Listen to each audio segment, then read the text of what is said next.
Friend, আবার ফিরে এলাম তো আপনাদের সামনে একটা নতুন ব্লগ নিয়ে। তো আজ এমন একটা আকর্ষণীয় জিনিস দেখাবো যে আপনারা হয়তো দেখেছেন কোনো সময়, বা এরকম অরিজিনাল কোনো সময় এই জিনিসগুলো দেখেননি, যে গ্রামের মানুষ কীভাবে কষ্ট করে নিজেদের জীবনের কত কিছু করছে। তো দেখুন যে শুকনো মাছ যেগুলো হয়, ধরো শুকনো মাছ বা চিংড়ি বা কোনো কিছু যেগুলো হয়, তো আপনাদেরকে দেখাচ্ছি। দেখুন যে মানুষ কিভাবে শুকনো করে, এইভাবে রোদের মধ্যে। যে দেখুন এগুলো মাছ শুকনো করতে দিয়েছে।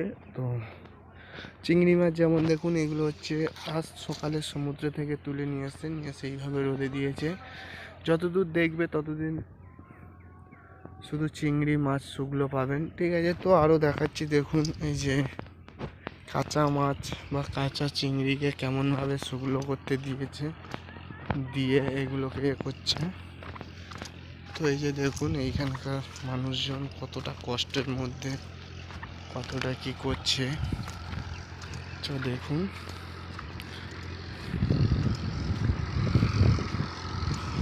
এই যে মাছ, যে চিংড়ি মাছ ধরা বা মাছ ধরার জাল, এগুলো হচ্ছে সেই জালগুলো এই যে পড়ে আছে। তো দেখুন এই যে মানুষজন কত কষ্ট করে রোদের মধ্যে কত রকমের কাজ বাজ করছে।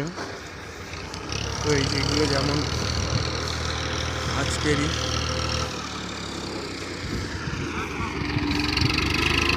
আর একটা সব থেকে ভালো জিনিস, দেখুন বালির মধ্যে কেমন একটা ট্রাক্টর চলছে ও গাড়ি চলছে। দেখুন এই যে দেখুন, দেখুন কত সুন্দর কাজ বাজ করছে।